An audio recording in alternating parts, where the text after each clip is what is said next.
Substrate.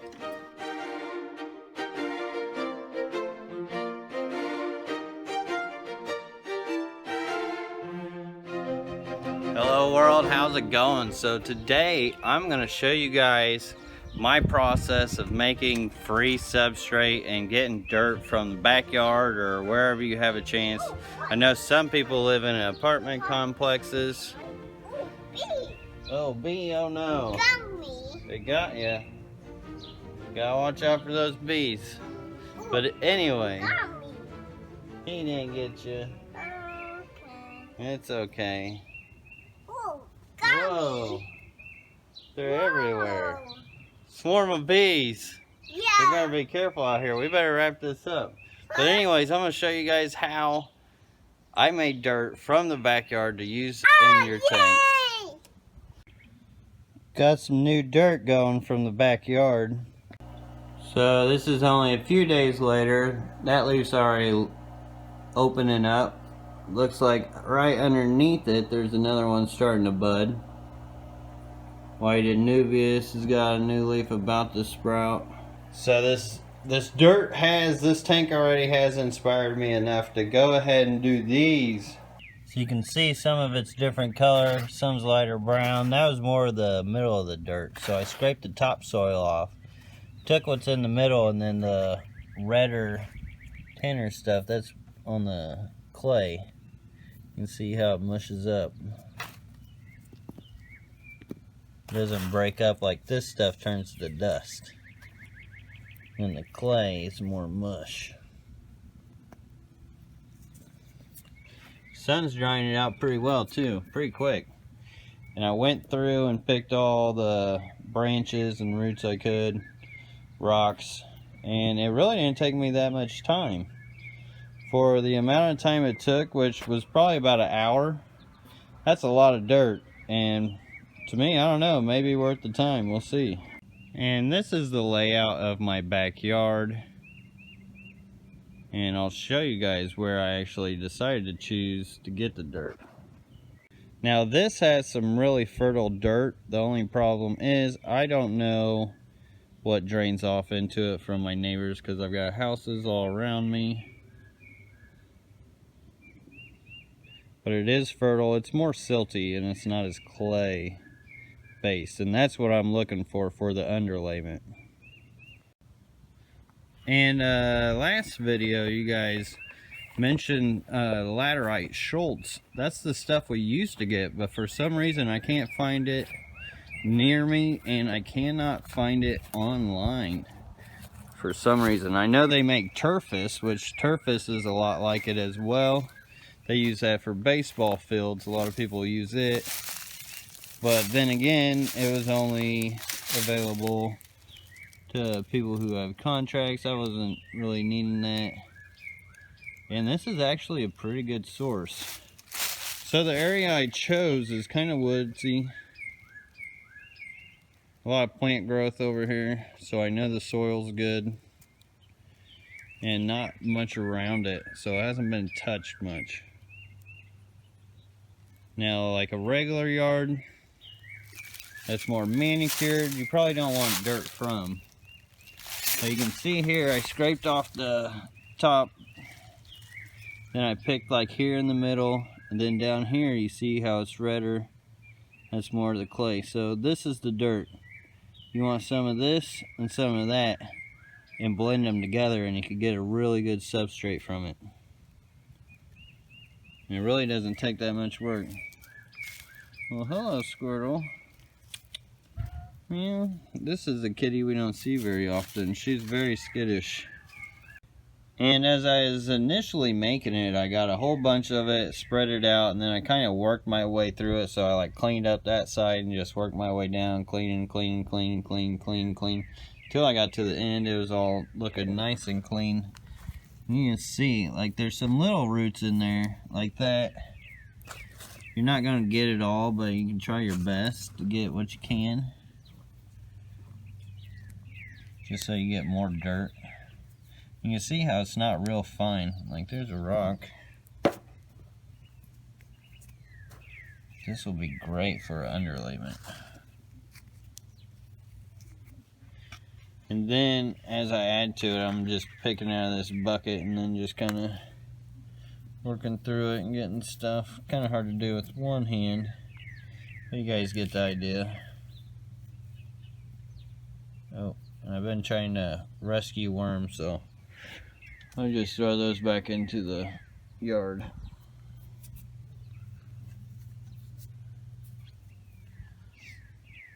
But yeah, I'm stoked about this. This could save a lot of money, and the tanks I'm using the dirt on, they seem to really like it, so may have to use this in a few. Now I know maybe moving plants later down the road will get a little messy, but should be able to fix that with the water change. And you can see how much dirt this is. This is my hand. Like, this is quite a bit of dirt, and it's pretty deep. It's pretty sweet. Cost me a dime.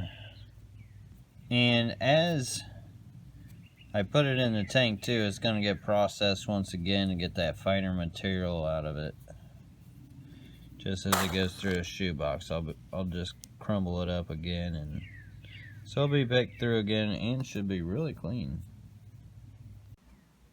Now I am going to have to pick it up before it gets dark out because I got cats, 5 cats, and I don't even want to know what the cats will do to this dirt if I'm not here in front of it. So what I did is I stuck all this on cardboard, and then I got a plastic trash bag. Luckily I got big ones from the garage, and I could just scoop it right in. Bag it up. Bag it up, bag it up, bag it up. Now I went ahead and gave it another day to dry out on the sun. And a lot of you guys mentioned cooking it in the oven, but it would have been a lot more work to take this bit by bit and do it in the oven. So I mean, that's a lot compared to this 5-gallon bucket. To show you guys how much I have here, that's just a little bit of work, and it would have took me a while to get that from the oven. And Mother Nature does all the work for you. You don't have to use any gas or electric, and it's not going to be too hard, so it's not going to be like clay, like a brick. And some pieces are kind of hard. And yeah, I'm excited about it though. So time to get it inside. Now that's all nice and dry, get it into some tanks.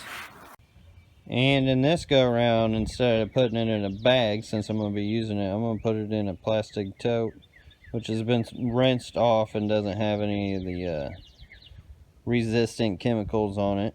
With hot water, you want to do that with all plastic containers. But I'm going to put it in here. That way I can break it up before I put it in the tank and kind of process it a little more as I go through it. Some of this is hard. Somebody mentioned using a screen to like dry it out on. I think a screen would be really good to actually like break this down. If I could get that on a screen and rub my hands across it. Oh, matter of fact, now I thought I might have had some panning and mining equipment in the house, because one day I had the ambition to go do that, and I guess it's in storage. But this will work. This is pretty much the same thing. But anyways, when it comes to panning and mining, they make these trays that you can sort dirt and rocks into different sizes. So that would have been helpful. But this will work instead. I could at least grind them against it. Unless it's a rock. That's definitely a rock. But this should break it up, hopefully. Well, maybe not. This stuff's hard as a rock. Alright, so some of these are hard as a rock. And to help solve that problem, it was actually too hard for the screen. So I just went out and got a rock. I got a good rock that feels like it'd be good at smashing and bashing. Yeah, that worked. That worked pretty well. Even though it's on cardboard, so if I get that on a harder surface, I want to do it in my container. I'll break it on that. Oh yeah, why do I like that? If you did want to make it fine, just find you a flatter rock or something like that, a hard surface, really. There you go. Probably end up breaking this rock, actually. But, you get the drift. You get the idea. What's up, buddy? Wildcat. Wow. So, granules like this, that'd probably be alright. The ones that start getting about this big or bigger, then those are the ones I'm probably going to want to mash. I'll just kind of sort them out as I'm putting it in the tray. And as I go through it, instead of just like picking them one by one, you can tell how like this stuff's pretty much soft. And then there's like a pile there. So I've just been grabbing the big ones, like the handful. Like I know that's going to be, they're kind of clumping together, which is nice. So I can get all that overburden off the top. Then I'll mash that up. Good stuff. Still needs work. Doing work. You can see I got rid of the other rock. So there's a bit of a learning curve through this whole process. And that reminds me, have any of you guys done this yourselves? I would love to hear your experience, or even if you have a dirted tank, how has it been for you? How has it gone? I heard somebody giving me a story about their tank lasting 11 years, which is amazing, from dirt that they did in a similar process, which I find amazing, and I'm excited to test all this. But let me know in the comment section down below your experience with dirt.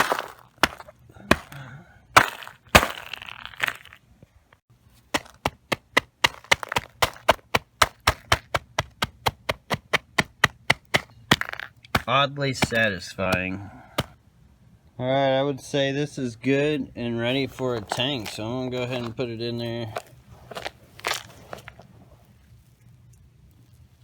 And if you really wanted to be real meticulous with it, you could put it in like in a small layer in a container like this, and then add water, and then you can get all the roots and stuff that would float up any organics. But I'm not going to worry about it. I'm just going to I got what I could. And yeah, let's throw this in a tank. Alright, so we got our dirt. I do have some of that API pond media in this because I already stuck it in there. So I'm just going to throw the dirt right on top of it. And I'm going to explain all the rest of this in another video, because this video is already long enough. And we'll save it for later. So I will let you know my plans for the rest of this rack, how I'm going to do the rest of the substrate, and how it's been going here in the next update. Schluterei already throwing out its third leaf now. It's ready to go in this dirt. Alright, so there you go. Pretty easy peasy. You can make of it what you will. There's so many ways you could do it. Those are just some processes that I used and I had a little trial and error with, and I mean, it just came right out of the backyard. Got the hose? We need to get that out? Yeah. Alright, clean up some tanks. I got some tanks to clean. So I hope you guys enjoyed. Hope you guys liked it. Don't forget to hit that notification bell, that subscribe button, and like and share and all that jazz. Definitely sharing helps. And till next time, everybody.